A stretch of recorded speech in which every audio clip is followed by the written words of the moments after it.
Hello les marathoniens, j'espère que vous allez bien et aujourd'hui on va en quelque sorte briser un peu ce marathon. On va mettre quelques limites à ça. Enfin, vous allez voir, pas tout à fait, mais un petit peu quand même. Si aujourd'hui vous avez le sentiment de stagner, et ce malgré vos efforts, eh bien vous rencontrez ce qu'on appelle un plateau. Tout le monde en a un moment ou un autre. Et on peut dire qu'un plateau, c'est tout simplement un stade où, malgré nos efforts, eh bien, on ne progresse plus. Ou du moins, on n'a plus la sensation ou le sentiment de progression. Alors, comment faire dans ces cas-là ? Eh bien, c'est ce qu'on va essayer de... C'est ce à quoi on va essayer de répondre durant cet épisode. Déjà, il faut partir un petit peu en amont et se demander qu'est-ce que l'on fait généralement. C'est quoi aussi le conseil qu'on a habituellement, notamment si on cherche à pratiquer, à s'améliorer au niveau de la guitare. Eh bien, le conseil général, qui est un bon conseil globalement, c'est celui d'avoir une pratique équilibrée. Qu'est-ce que ça veut dire ? Ça veut dire que on va essayer de travailler un peu tout, c'est-à-dire les voicings, les gammes, l'improvisation, la technique. Bref, on va essayer d'avoir un jeu équilibré. Et en un sens, c'est une bonne idée, puisque ce qu'on a envie de faire, c'est de pouvoir être plus ou moins complet. Ou au moins, si par exemple on a passé l'année à apprendre un morceau, eh bien on a envie aussi de pouvoir improviser dessus. Ou inversement, si on a passé l'année à travailler à l'improvisation, on aimerait aussi, par exemple, si on arrive dans une jam, connaître des morceaux et pour pouvoir tout simplement improviser. Donc c'est une bonne idée, et puis quelque part c'est aussi ce qui est demandé. C'est-à-dire que pour un musicien, on lui demande en fait d'être plus ou moins complet, c'est-à-dire de pouvoir assurer différents aspects du jeu durant un moment où il joue tout simplement. Pourtant, eh bien, ça vient de là en fait. Ça vient de là aussi, c'est-à-dire que même si c'est une très bonne idée, eh bien, il y a aussi un aspect un petit peu négatif à ça. Parce que finalement, le vrai problème derrière le plateau, c'est pas qu'on ne travaille pas assez, c'est plutôt qu'on travaille souvent des choses qu'on connaît déjà, ou sinon qu'on travaille tout simplement tellement de choses que on les travaille en surface. Et le problème finalement, c'est qu'on ne creuse pas certains points précis de notre jeu qu'on aimerait développer, ou sinon on les laisse un peu de côté en disant un jour on y reviendra, et on traîne ça avec nous pendant des années. Et ce que j'ai développé un petit peu comme idée au fil des années aussi, que j'ai réalisé quelques fois, et je vais vous donner aussi un exemple de quelqu'un qui en a parlé dans une interview juste après. C'est tout simplement l'idée de sprint. Alors, vous savez, je suis vraiment attaché à l'idée de marathon. D'ailleurs, l'idée de marathon, c'est à force de recevoir des emails, parce que j'avais fait une vidéo une fois où je parlais du marathon, et j'ai reçu plein d'emails me disant moi aussi je suis un marathonien, et puis c'est venu comme ça, et puis je me suis dit tiens voilà, c'est marrant, je vais le réutiliser, et puis ça correspond aussi un peu à ce que j'ai envie d'amener dans l'enseignement de la guitare jazz et de l'improvisation, cette idée de marathon. Donc je suis très attaché à cette idée-là, et pourtant aujourd'hui je vais vous parler de sprint. Alors, qu'est-ce que c'est un sprint ? Eh bien, un sprint, c'est, au lieu justement de garder la même routine de travail ou la même façon de travailler pendant des mois, voire des années, ce qu'on va faire, c'est qu'on va se focaliser sur un seul élément qu'on cherche à développer pendant une durée bien précise. En gros, c'est si avant vous passiez par exemple 20% du temps de votre pratique sur, par exemple, on va donner l'exemple des voicings, et que vous voulez développer vraiment dans les prochaines semaines votre jeu en voicing, eh bien, vous allez y passer maintenant 80% de votre temps.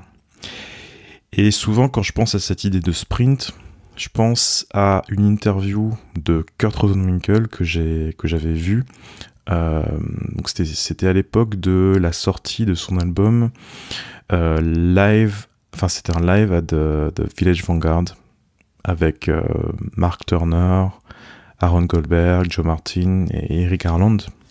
Donc ça s'appelle The Remedy. Et il y avait une vidéo en fait qui circulait à l'époque, qui n'est plus trouvable, de nos jours, il me semble. J'ai cherché, mais j'ai pas retrouvé. Et en fait, il se faisait interviewer par je crois que c'était son manager à l'époque. Peut-être c'est toujours son manager, je ne sais pas. Et il lui disait, à l'époque, peu de temps avant l'enregistrement de ce live, il était dans une phase très guitaristique. C'est-à-dire qu'il passait vraiment énormément de temps à travailler la guitare. Et c'était assez intéressant parce qu'en fait, ce qu'il avait fait, et ça correspond aussi à peu près au moment où il a enregistré avec le Brian Blade Fellowship. Et en fait, ce qu'il a fait pendant alors je sais pas si c'est quelques semaines, quelques mois, c'est qu'il a travaillé que sa technique. Et donc il disait qu'il travaillait entre 5 et 8 heures, je crois, par jour, dès qu'il pouvait, juste la technique, juste pour pouvoir en fait jouer des choses qu'il n'arrivait pas à jouer techniquement sur la guitare. Et ça m'a toujours marqué cette idée-là de se focaliser juste sur un seul élément de son jeu pendant un certain temps afin de tout simplement progresser vraiment.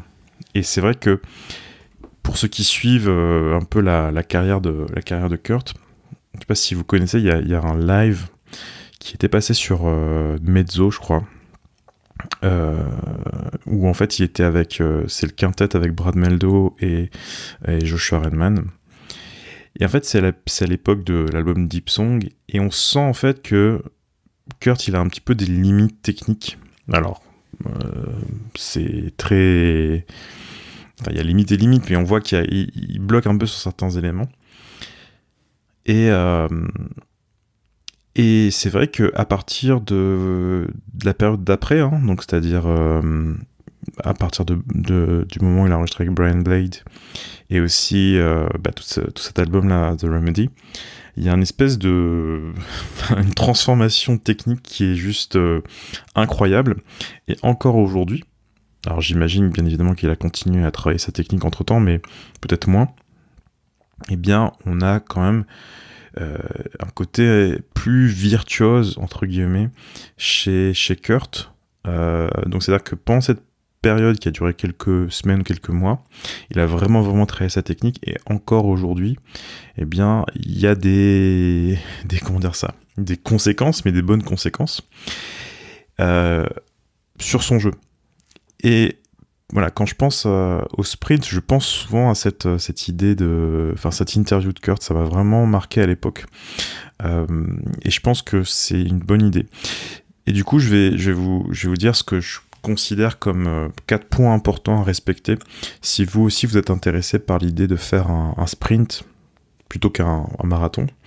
Déjà, on va dire qu'il y a 4 points en tous les cas. J'ai réfléchi à 4 points qui me paraissent vraiment importants si vous êtes vraiment dans cette optique-là. La première, c'est de bien vous préparer. C'est-à-dire que par exemple, si vous souhaitez apprendre à développer votre jeu en voicing, on va rester sur l'exemple des voicing, passez quelques heures, peut-être une soirée, peut-être 2 jours, à vraiment voir les différentes options possibles. Renseignez-vous, demandez à votre prof, demandez à des gens qui ont un meilleur jeu en voicing. Regardez un peu au niveau des bouquins, des différentes approches qu'il y a au niveau des voicing à la guitare, de sorte que vous ayez en fait fait une sorte de brainstorm en fait de la meilleure approche que vous connaissez à l'instant T sur le sujet que vous voulez développer. Parce que si vous voulez justement franchir un plateau, il faut forcément découvrir des choses nouvelles en fait. Et vous savez, il y a une phrase qui est assez marrante, c'est « on ne sait pas ce qu'on ne sait pas ». C'est-à-dire que s'il y a des choses sur les voicing que vous ne savez pas aujourd'hui, si vous vous lancez pendant pendant 8 semaines à travailler à fond sur les voicings, mais qu'à la base, vous en savez pas plus, peut-être que ça va pas forcément être très utile, ou ça va pas être aussi utile que si vous avez fait ce travail de préparation. Donc préparez-vous, c'est-à-dire renseignez-vous, faites une sorte de brainstorm de toutes les options que vous avez, et choisissez tout simplement la meilleure option possible que vous avez. Deuxième point, c'est soyez spécifique au niveau du matériel que vous allez travailler. Donc, par exemple, vous avez fait votre recherche sur les voicings, vous vous êtes rendu compte que ce qui peut être intéressant pour travailler sur vos voicings, c'est de développer par exemple les drop 2, donc de connaître vraiment vos renversements de drop 2, et peut-être même de travailler le voice leading sur les drop 2. Donc parmi tout ce que vous pourriez travailler sur les voicings, que ce soit les voicings en carte, que ce soit les voicings, les drop 2 et 4, les drop 3 ou je ne sais quoi, eh bien vous allez choisir que les drop 2. Troisième point, déterminez une durée bien définie pour votre challenge, pour votre sprint. Donc par exemple, ça peut être 30 jours, ça peut être même 7 jours, ça peut être un peu plus, mais l'idée c'est d'avoir une durée relativement courte, parce que justement dans cette période-là, vous n'allez pas travailler tous les autres aspects de votre jeu, que ce soit peut-être même le répertoire, ou la technique, ou bref. Et c'est vrai que si ça dure un peu trop longtemps, eh bien ça peut créer aussi des carences, entre guillemets, et ça peut aussi créer une sorte de déséquilibre. Et en fonction de vos besoins, par exemple si vous travaillez en groupe, ou si vous avez des échéances comme ça, eh ben c'est important de pouvoir quand même garder un certain équilibre. Quatrième point, il faut en fait que le matériel que vous choisissez soit relativement nouveau, ou en tous les cas que ça soit vu d'une façon nouvelle. Il faut qu'il y ait une sorte de challenge, parce que si vous retravaillez les mêmes accords que vous connaissez, avec la même approche rythmique, de la même façon, ça va pas vous servir. C'est pas parce que vous allez passer plus d'heures à faire travailler de la même façon que vous allez pouvoir progresser. Donc ça me paraît vraiment important avant de se lancer dans un sprint.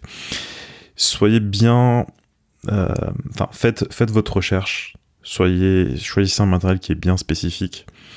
Déterminez une durée et enfin prenez quelque chose qui soit un challenge pour vous. Alors, je vais terminer par deux mises en garde par rapport à ce sprint. La première, c'est que ça va probablement créer une certaine frustration. C'est-à-dire que si vous travaillez des choses qui sont relativement challenging pour vous, qui sont nouvelles, qui vous sortent de votre zone de confort, eh bien c'est possible que ça crée de la frustration. Donc dans ces cas-là, ce qu'il faut se dire, c'est que c'est pour une période relativement courte, que c'est pas non plus la torture, et que ça va être pour le meilleur après. Si vous travaillez vraiment quelque chose qui vous qui pose problème, qui est un frein dans votre évolution, on va dire, eh bien forcément ça va faire un peu mal, quoi. Ça va piquer un peu, mais c'est pour votre bien, donc il faut continuer, et puis surtout c'est pour une durée relativement courte, donc il n'y a pas de mal à ça. Deuxième élément, deuxième mise en garde à nouveau entre guillemets, on n'est pas en train de parler de question de vie ou de mort, je vous conseille pas de faire que des sprints, c'est-à-dire mois de janvier on va faire que les voicings, mois de février on va faire que les gammes, mois de mars on va faire que les arpèges, mois d'avril on va faire que le répertoire, etc. Et de voir à chaque fois un élément nouveau tout le long de l'année, parce que l'apprentissage de la musique c'est vraiment cyclique, c'est-à-dire que vous travaillez sur un point, ensuite vous le laissez un peu de côté, vous y revenez, etc. Donc c'est bien d'alterner sprint avec, on va dire, une vision un peu plus long terme, ou une vision un peu plus marathonienne des choses. Et je pense que c'est vraiment comme ça que vous allez obtenir les meilleurs résultats. Donc voilà, j'espère que cette idée de sprint va vous paraître pertinente Alors peut-être pas forcément maintenant, même si peut-être que justement dans le contexte actuel, c'est la bonne option. Donc à nouveau, les 4 points, préparez-vous, faites vos recherches, faites vos devoirs comme disent les Américains. Choisissez du matériel qui soit spécifique, ne partez pas dans toutes les directions. Choisissez une durée bien précise, donc par exemple pendant 4 semaines, pendant 2 semaines, pendant 1 semaine, bref. Et enfin, choisissez du matériel qui est nouveau pour vous, en tous les cas qui est vu de façon nouvelle, de sorte que vous ayez vraiment tous les bénéfices de ce sprint. Maintenant, dites-moi, si vous le souhaitez, bien évidemment, dans vos commentaires, mais ça m'intéresse vraiment, si vous envisagez de faire un sprint, répondez dans les commentaires. Donc si vous voyez si vous écoutez ce podcast sur YouTube, eh bien mettez ça dans les commentaires. Autrement, envoyez-moi un email. Bref, je trouve ça vraiment intéressant comme perspective. Et dites-moi un peu, si vous allez le faire, comment vous allez le faire, sur quoi vous allez le faire, comment vous allez vous y prendre. Vraiment, ça m'intéresse beaucoup.